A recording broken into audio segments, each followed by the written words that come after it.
For 5 years, I was the silent engine that kept TechFlow Solutions running. My name is Sarah Mitchell, and while others collected accolades and corner offices, I was the one ensuring our operations didn't collapse under their own weight. I managed vendor disputes that could have cost us millions, soothed clients whose patience hung by threads, rebuilt systems that others had broken through carelessness, and trained new hires who would inevitably surpass me on the corporate ladder. All of this I did without fanfare, without recognition, and certainly without the promotions that seemed to rain down on anyone who could speak louder than they could work. The irony wasn't lost on me. While I maintained the delicate ecosystem that allowed TechFlow to appear competent to the outside world, the company consistently rewarded those who excelled at self-promotion over substance. It was a masterclass in organizational dysfunction, and I had a front-row seat to watch mediocrity rise while excellence remained invisible. But every breaking point has its moment, and mine came on a Thursday that started like any other but ended with the quiet death of something I hadn't realized I'd been protecting so fiercely: hope. The morning began with an unexpected calendar notification that made my heart skip. Department announcements, it read, scheduled for 2 o'clock in Conference Room B. The timing felt deliberate, significant. I had been carrying whispers of change, subtle hints from colleagues that something was brewing. The quarterly reviews had been completed weeks ago, and my performance metrics were, as always, exceptional. The vendor contract I had renegotiated single-handedly had saved the company nearly $200,000. The client retention program I had designed and implemented had exceeded every projected outcome. As the clock approached 2, I found myself adjusting my blazer, running through potential acceptance speeches in my head. It felt premature, perhaps even presumptuous, but after 5 years of watching lesser talents ascend while I remained static, the possibility of recognition felt like oxygen to someone who had been holding their breath underwater. Conference room be filled with the usual suspects: department heads, senior managers, and a smattering of high-performing individual contributors. Jennifer Davis, my direct manager for the past 3 years, stood at the front of the room beside the pristine glass whiteboard, her eyes carrying that particular sparkle that accompanies the delivery of news she considers momentous. She had always been skilled at manufacturing excitement, even when the substance behind it was questionable.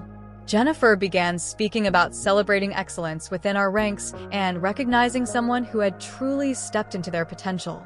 My pulse quickened as the room's energy shifted, everyone straightening in their chairs, anticipating the moment of celebration that was about to unfold. My pulse quickened. The room's energy shifted, everyone straightening in their chairs, anticipating the moment of celebration that was about to unfold. I caught my reflection in the conference room window and saw someone who looked ready, someone who had earned this moment through years of dedication and quiet excellence. Then she announced that Robert Stevens was being promoted to Senior Manager of Strategic Operations. The applause erupted around me, but I heard it as if from underwater. Robert, sitting 3 seats to my right, stood with a combination of surprise and practiced humility that suggested he had been expecting this moment far more than I had. The same Robert who had joined TechFlow barely 13 months ago. The same Robert whom I had personally onboarded, trained, and guided through every complex process that now fell under his expanded purview. The same Robert who, just last week, had called me from his desk, 20 feet from mine, to ask how to generate a basic client portal report. I smiled. I clapped. And I felt something fundamental shift inside me, like a tectonic plate moving just enough to change the entire landscape of my internal world. It wasn't anger, not yet. It was recognition of a different sort, the recognition that I had been operating under assumptions about fairness and meritocracy that were not just naive, but actively detrimental to my well-being. Jennifer's gaze found mine across the room, a brief flicker of acknowledgement that carried something that might have been sympathy or might have been calculation. She asked me to stay behind for a few minutes after everyone else left. The room emptied with the usual post-meeting efficiency, colleagues offering Robert congratulations as they filed out. I remained seated, watching the last person exit before Jennifer closed the door with the deliberate care of someone about to deliver uncomfortable truth. She settled into the chair across from me, her posture shifting from theatrical to conversational. When she noted that I had looked surprised, I simply confirmed that I was proud that my voice remained steady.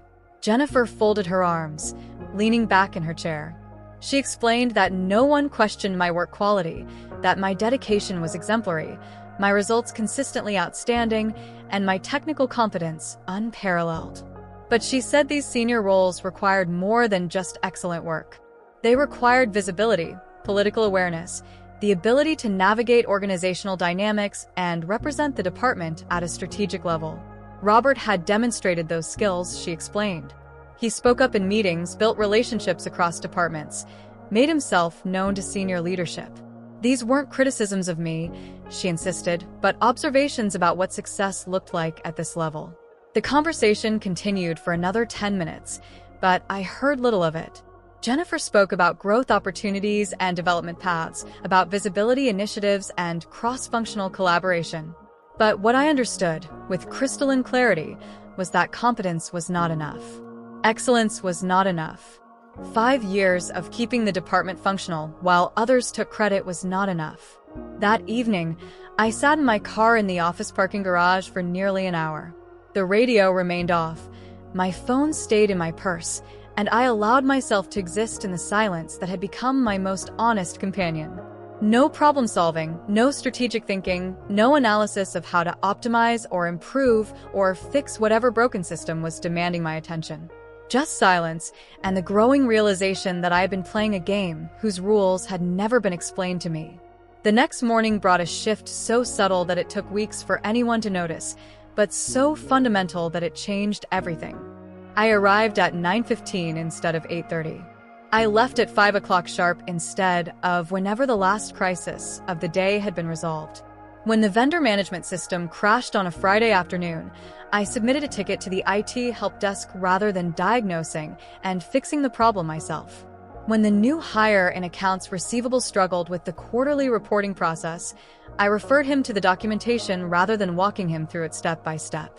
It wasn't sabotage, it was boundaries. For the first time in my career at TechFlow Solutions, I was doing exactly what my job description required, and nothing more. No anticipating problems before they became critical. No volunteering for initiatives that would consume my evenings and weekends. No quietly fixing the mistakes of colleagues who received credit for the successful outcomes I had enabled. The changes were imperceptible at first, like the early stages of a system failure that won't become obvious until the cascading effects reach critical mass. Client response times lengthened by a few hours, then a few days. The monthly vendor reconciliation process, which I had streamlined from 3 days to 6 hours, reverted to its original timeline when handled by the assigned team members who had never needed to master it. Small errors in client communications began slipping through. Nothing catastrophic, but enough to generate follow-up questions and clarification requests. Robert, meanwhile, was discovering that managing strategic operations required considerably more than delivering confident presentations and networking at company happy hours. His requests for assistance became increasingly frequent and increasingly desperate.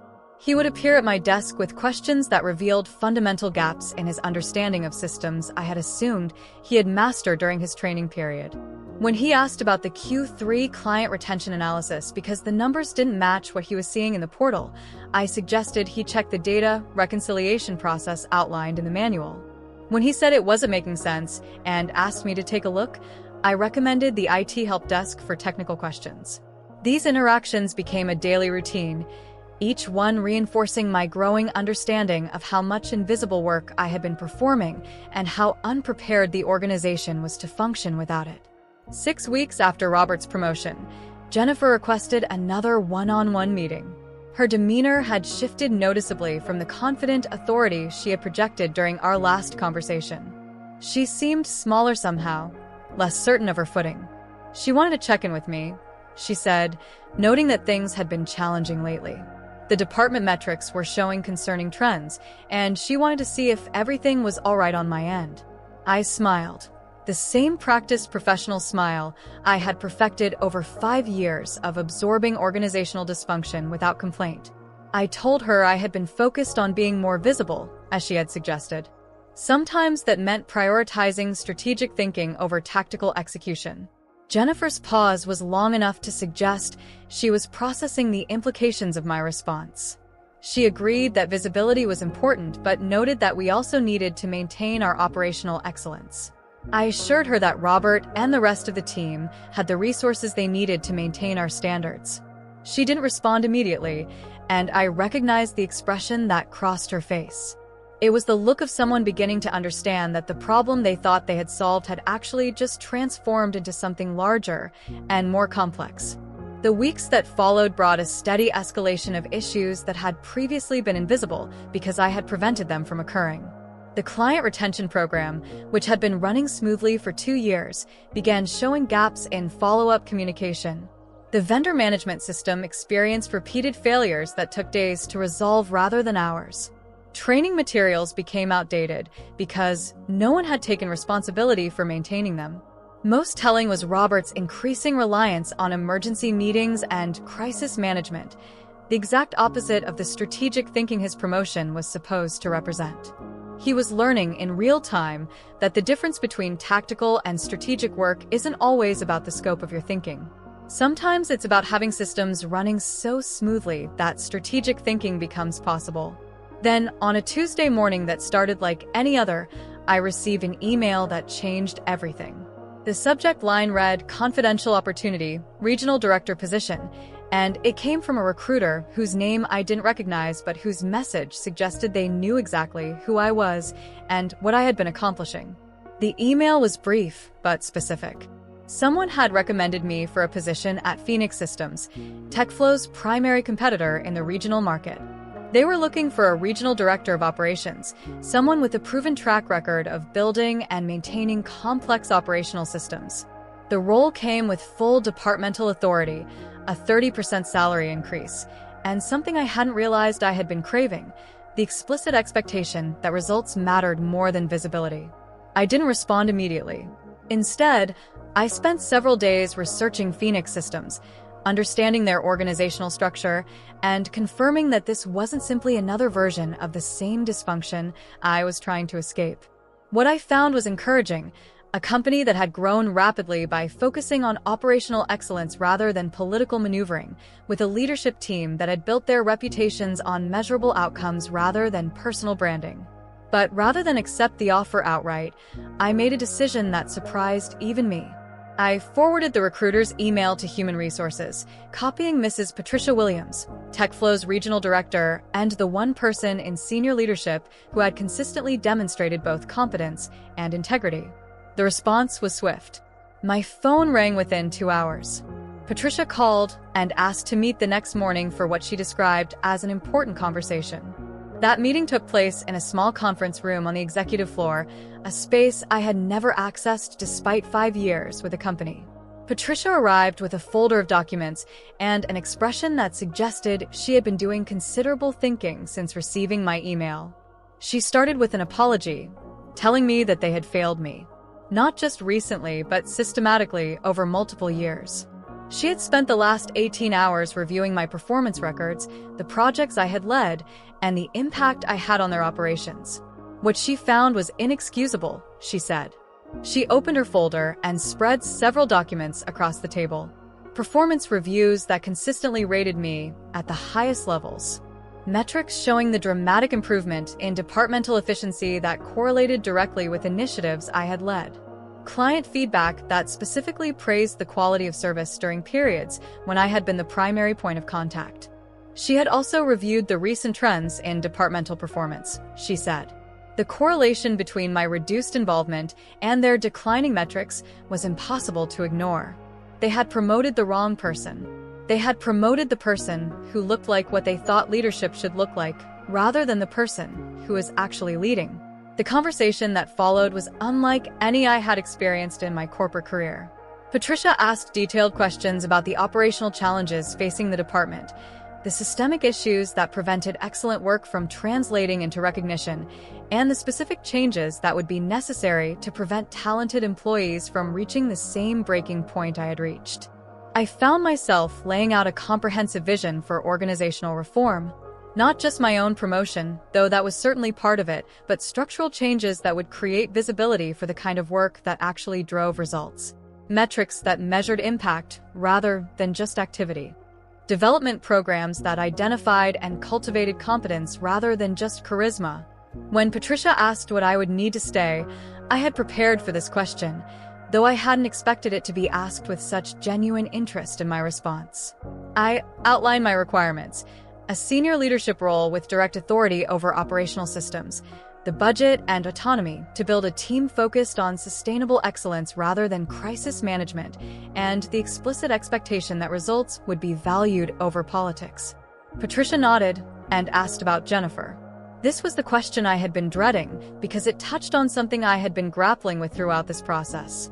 My frustration with Jennifer was real and justified, but it wasn't personal. She was a product of the same system that had undervalued my contributions. Removing her wouldn't fix the underlying problem. I told Patricia that Jennifer could stay. This wasn't about revenge or punishment. It was about creating a system where competence is recognized and rewarded, where invisible work becomes visible, and where the people who keep the organization functioning are valued appropriately. 2 weeks later, the announcement was made company-wide. I was named Director of Strategic Operations, with direct oversight of vendor management, client retention, systems integration, and process optimization. Robert remained in his senior manager role, but with a more clearly defined scope that aligned with his actual capabilities rather than his promotional aspirations. The first month in my new position was intense in ways I hadn't anticipated. Not because the work was particularly challenging. I had been doing most of it unofficially for years, but because suddenly having authority to make changes revealed just how many improvements had been waiting for someone with the power to implement them. We redesigned the vendor management system to prevent the recurring failures that had plagued us for years. We implemented automated tracking for client communication to ensure nothing fell through the cracks. We created comprehensive training materials and established regular update cycles to keep them current. Most importantly, we instituted regular reviews that measured actual impact rather than just activity, creating visibility for the kind of work that had previously gone unrecognized. The results were dramatic and swift. Client satisfaction scores increased by 35% within 3 months. Vendor dispute resolution time decreased by 60%. The time required to onboard new employees was cut in half, while their retention rate increased significantly. Most tellingly, the frequency of crisis meetings dropped to nearly zero as our proactive systems prevented issues from escalating to critical status. 6 months into my new role, Patricia called me to her office for what I assumed would be a routine check-in. Instead, she had another folder of documents and another expression that suggested significant news. She told me the board had been reviewing their regional performance, and the improvement in operational metrics since my promotion had been remarkable. They wanted to offer me the vice president position. I didn't smile immediately, though part of me wanted to. Instead, I found myself thinking about the journey that had brought me to this moment. The years of invisible work, the gradual erosion of hope, the moment of recognition that competence alone wasn't enough, and the decision to set boundaries that had ultimately forced the organization to confront its own dysfunction. I told her I appreciated the recognition. Patricia continued, mentioning that Jennifer had specifically requested that her endorsement be included in the board's consideration. Jennifer had said that watching me build and lead this team had been one of the most instructive experiences of her management career. That detail meant more to me than the promotion itself. Not because I needed Jennifer's approval, but because it suggested that the changes we had implemented were creating the kind of organization where excellent work could be recognized regardless of who performed it. The vice presidency came with expanded authority, a significant salary increase, and something even more valuable: the explicit mandate to implement similar operational reforms across all regional departments. It was an opportunity to scale the changes we had made, to create systems that would prevent other talented employees from reaching the breaking point I had experienced. But perhaps more importantly, it was validation of something I had always believed but had never seen proven: that invisible work isn't unimportant work. That the people who keep organizations functioning deserve recognition not just for their dedication, but for the measurable impact they create. That competence and visibility aren't mutually exclusive. Sometimes making invisible work visible is just a matter of measuring the right things and valuing the right outcomes. As I settled into my new office, I thought about all the Sarahs still sitting in conference rooms, watching less qualified colleagues receive the recognition they had earned through years of quiet excellence. The system that had failed me was still failing others, but now I was in a position to change it, one department and one promotion at a time. The weight of invisible work had nearly broken me, but it had also prepared me to recognize its value in others. And sometimes, that recognition is the difference between talent leaving an organization and talent transforming it from within.